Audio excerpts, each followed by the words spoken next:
ReZero, the hottest anime of 2016 that everyone forgot about because it's been 5 freaking years, is back with its second season.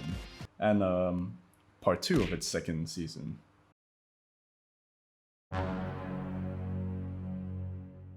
The story picks up where the end of season 1 leaves off, with Subaru heroically taking down the white whale, blasting Beetlejuice with his flaming finger guns, and saving his waifu Emilia and a bunch of kids from the anime equivalent of an ISIS terror attack. Oh, also, second best girl Rem is in a coma or something. Now, in my heavily biased opinion, I thought season 2 was way more boring compared to season 1. Yeah, I know. What can I say? I'm an uncultured piece of garbage with the attention span of a goldfish on cocaine. But with that being said, season 2 did deliver a ton of insight into Subaru's past life before he got sent to the other world, which I personally found absolutely intriguing, so I thought I'd make a video about it. Join me as we take a deep dive into the life and mind of a non-employed in education and otaku, who gets to live out his wet dream of getting isekai'd into a fantasy world full of magic, wonder, and smoking hot elf girls.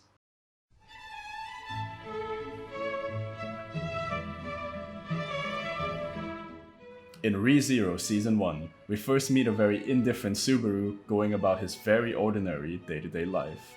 He just seems like your run-of-the-mill nerdy high school student until he's magically transported into the faraway kingdom of Lugunica, where he finally starts to come alive. At first glance, he's cheery, comical, and quick to adapt to his surroundings. He accepts straight away that he's in a new world and embraces it wholeheartedly.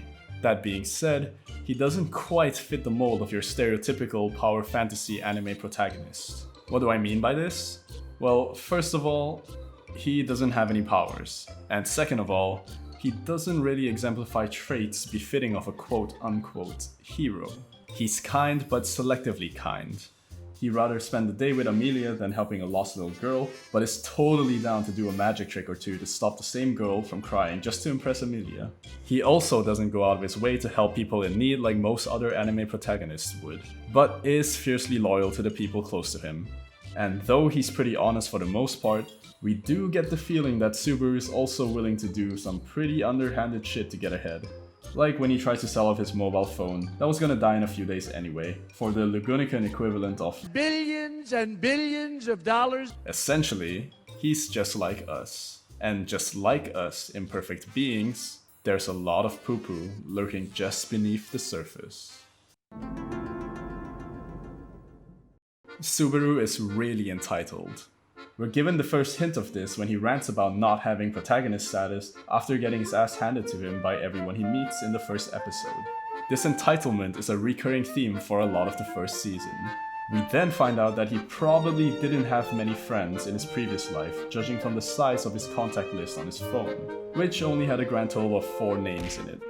Not to mention, he way too easily falls in love with the first girl that gives him attention and imprints on her like a baby goose with attachment issues. Simp. And he's also really eccentric. Subaru seems to like to do flashy and outrageous things to court the favor of people around him. But beneath his eccentricities, I'm willing to wager that Subaru is probably a really insecure person suffering from a severe inferiority complex, which causes him to have a fundamental misunderstanding of interpersonal relationships, mainly believing that he would be abandoned if he wasn't constantly in the center of attention.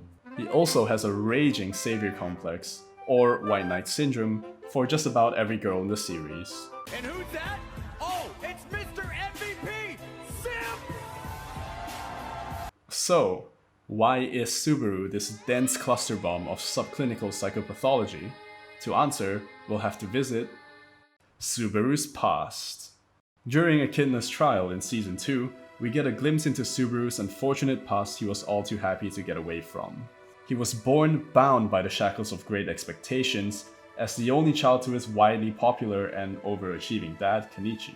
For a time, he succeeded in living up to the expectations that others had placed on him, and the expectations he had placed on himself. In Subaru's youth, he found himself smarter, more physically able, and therefore more popular than his peers.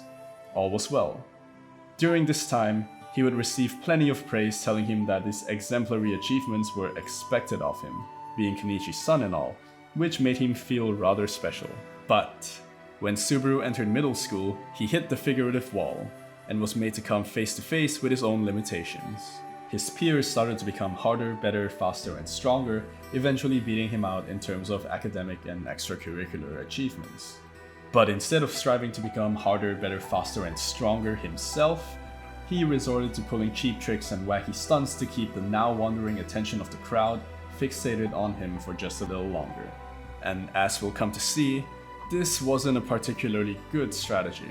Because people tend to get easily bored, Subaru found himself having to one-up his own nutty antics every time his peers started to lose interest, which, as you can tell, isn't sustainable over the long term.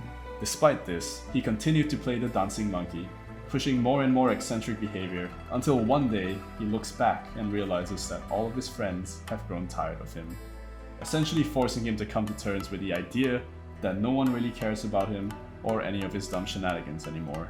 Unfortunately, Subaru never recovers from this revelation, and as we fast forward a few years, we find him hiding from the painful sting of reality by skipping school and isolating himself from the outside world for months on end. And that's where we enter the story. Alright, there's a lot of content to break down, but first, if you could just take a moment to smash that like button for the YouTube algorithm, I'll greatly appreciate it. And with that out of the way, let's get on with the analysis.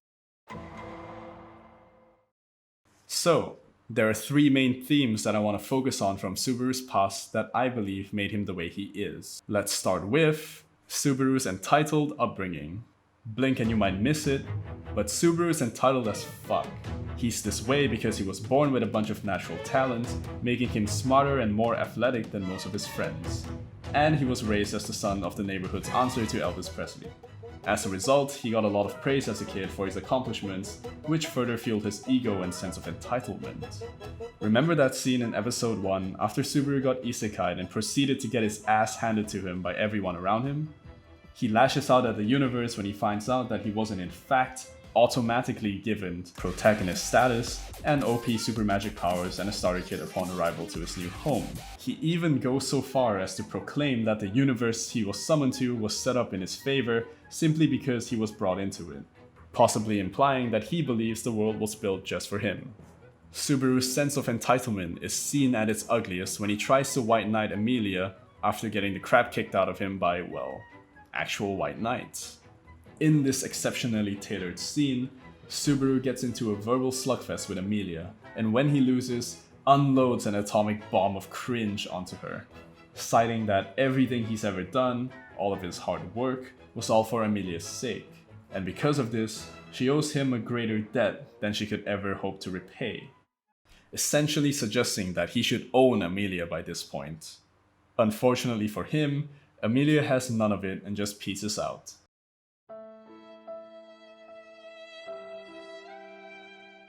You can sort of understand his frustration. I mean, he literally died for her, multiple times, all to further her goals. But you gotta remember, he didn't have to. No one asked him to play the White Knight. He did all of that for his own selfish reasons. And his egregious sense of entitlement deludes him into believing that she owes him her world for his efforts. This badly inflated sense of entitlement is just the beginning of Subaru's problems, mainly because it only sets him up for the tragic downfall. When Subaru slips, he slips hard, and it's not pretty.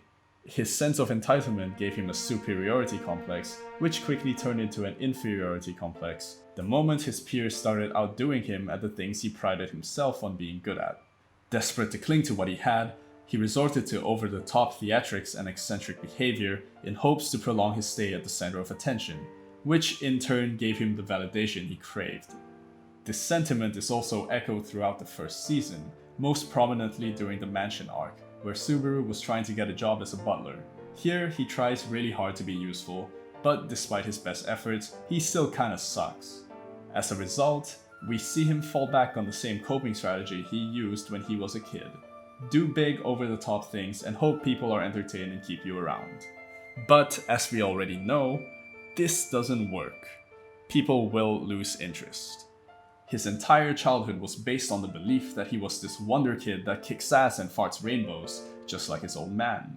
So, when Kid Subaru got the rug pulled from under him, his inferiority complex kicked into maximum overdrive, causing him to isolate himself from the cruel reality he's made for himself, in an attempt to escape the shame and pain. And his escape did come, in the form of a reset button on his life. Getting transported to an alternate reality where nobody knew about him was likely the wettest dream this social outcast could have asked for. That's why when Subaru gets first isekai'd in episode 1, we don't see him panic or struggle to return to his old world. Instead, he accepts and embraces this new reality immediately, effectively trading in his old broken life for this shiny new one without a second's hesitation. But no matter where he goes, fate in the form of Tappei Nagatsuki makes it strikingly clear that there's one thing Subaru just can't escape from, and that's crippling insecurity. Okay, so Subaru does a lot of unhealthy things. For one, he seems to attach his sense of self-worth to the relationship he has with Emilia. That's why when Julius comes along and threatens this relationship by showing her the bare minimum of knightly respect, he immediately goes on high alert and mate guards her to no end. This is also why Subaru goes nuclear when Emilia ultimately rejects him in episode 13. He misinterprets her rejection of his aid as a blatant attack on his worth, because in his mind, serving Emilia is the only way he's useful to her. Fearing that Emilia not wanting his help will eventually result in her leaving him, he goes full ego protection mode and rationalizes that everything he's done has been to further her goals, and even lists all the instances in which he was useful. A desperate attempt to get her to reconsider the rejection of his aid, which badly backfired. Subaru also has a raging savior complex. A savior complex, or white knight syndrome, is when a person feels the need to save other people by solving all their problems, even at the expense of their own well-being. In Subaru's case, it manifests in him constantly concocting unsolicited schemes to help Emilia reach her goals, yet flat out ignoring her actual wishes in favor of doing what he thinks is best. At the root of it all, it's Subaru's crippling insecurity that's causing him to behave in these ways. He lacks a sense of self-worth that firmly grounds him in reality, and therefore is constantly on his toes looking out for threats to his fragile ego. The same ego that likely hasn't recovered from the brutal beating it took in his childhood. You know, when he lost all his friends and status over a short span of time. If Subaru went to see a psychologist, there's a good chance that he'd be diagnosed with a mild case of histrionic personality disorder. Okay, so you've probably heard about narcissistic personality disorder, the medical condition where a person requires an excessive amount of validation, is mega entitled, and basically believes that they're the best thing to happen to humanity since the first coming of Christ. Well, HPD is basically NPD's baby brother. While pathologically narcissistic people tend to be malicious, highly manipulative, and lack empathy alongside their delusions of being a literal god, histrionic people aren't characterized by these same malignant traits. They tend to crave attention and will manipulate the people around them to get it, but generally aren't predatory to the people around them like narcissists are. We know Subaru can't have NPD because, well, Emilia's magical fairy spirit Puck, the destroyer of worlds, saw into his heart and confirmed that Subaru held no ill will to the people around him. He does also barely meet the medical requirements to be diagnosed with HPD, according to the field's standards.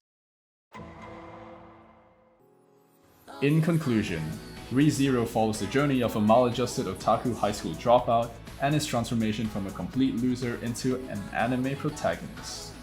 There's a nice metaphor I want to bring in here, and that's the metaphor of the phoenix, the beautiful mythical bird that dies and gets reborn. You see, pain kills our worlds, and when our worlds shatter, we have but two options: live forever in despair, or build a new one. And it's only when we choose the latter we are reborn. Subaru in his past life chose hiding away, but when he got forced into this new world, he was deprived of that option. Now, cursed with return by death, he's destined to literally die many times throughout his arduous journey until he finally confronts and overcomes his demons, pushing him and propelling him upwards until he's somebody ultimately deserving of the title of hero.